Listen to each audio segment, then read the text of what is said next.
Why? Why are we still doing this? And that's a rhetorical question because I know why the television networks are still presenting these absolutely useless, meaningless college bowl games. Money. But just because it makes money, that does not mean it makes sense. And to be perfectly honest with you, I question if some of these bowl games in college football are actually making money. I know some of them can't be making money at the gate because no one is there. A lot of these stadiums completely empty. One of my pet peeves is wasted time, and for the past 5, maybe even 10 years, maybe longer than that, bowl games in college football, they have been a complete waste of time. Can someone please answer this question for me? And I challenge you to give me an answer besides money.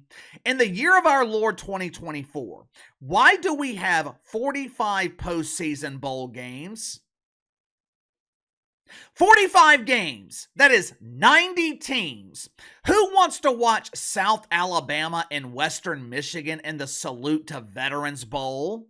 I respect our veterans in the military, but if I was a veteran in the military, I would be absolutely disgusted that they are using my military service to monetize this gigantic pile of shit that no one gives a shit about. What about California and UNLV in the LA Bowl? The organizers of this game, they were so damn lazy, they couldn't even come up with a creative name. They're calling it the LA Bowl, and it's in Inglewood. There's a bowl in Orlando called the Cure Bowl. Cure for what? Cure for insomnia? I know for damn sure it's not the cure for boredom. I guarantee you, there is not a single college football fan in the country who woke up this morning saying, I am dying to see Ohio versus Jacksonville State. Speaking of Orlando, they have 3 bowl games this year. 3 bowl games in Orlando. No disrespect to the good people in Central Florida, but I don't want to go to Orlando once, much less 3 times in 2 weeks. I damn sure don't want to go to Orlando to see the Pop-Tarts Bowl. That game belongs in the trash along with those shitty treats. What the hell are we doing? Why are we still doing this? We are well past the point where enough is enough.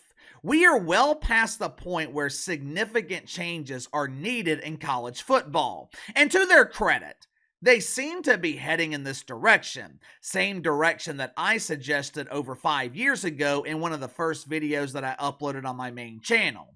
But make sure to like and subscribe. You can follow me on Twitter at KC_BTL84. Speaking of the main channel, link to the main channel in the description below. Although college football seems to be heading in this direction, we're not there quite yet.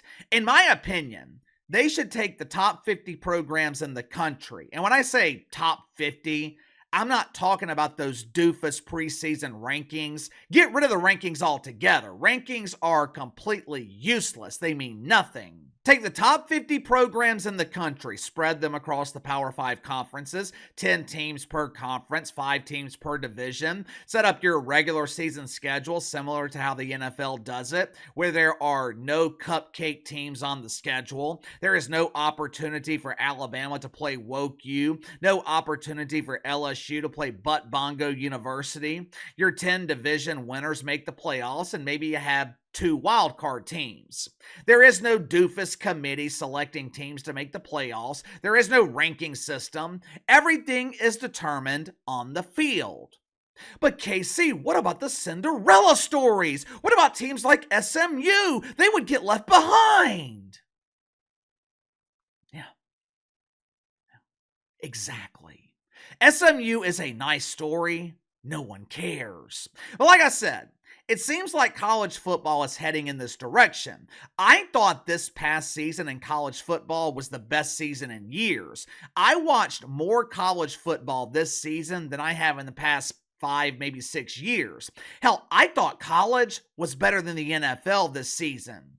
I have very high expectations for the playoffs. I'm actually looking forward to it. What I don't understand is the consolation prizes. What I don't understand is why we continue to have these meaningless bowl games featuring teams that no one cares about. Louisiana Tech was 5-7 this season. They qualified for a bowl game.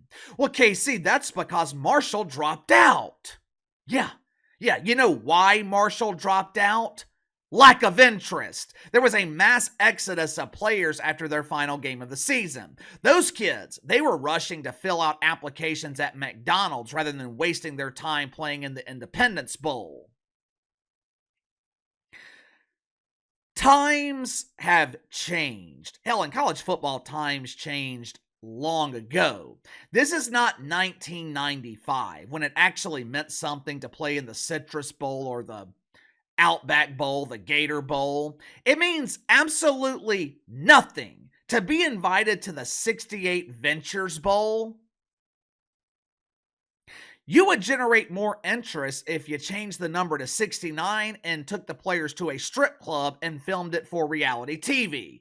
That would be interesting. But putting Bowling Green and Arkansas State on a football field in some random night in December, I'll pass. Give me your thoughts on this. Outside of the playoffs, is anyone excited about bowl season? Does anyone care? Besides money, why are we still doing this?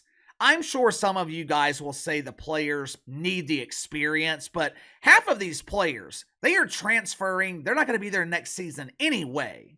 I don't get it. Give me a reason to care. Sound off in the comments below. I'll see you on the main channel.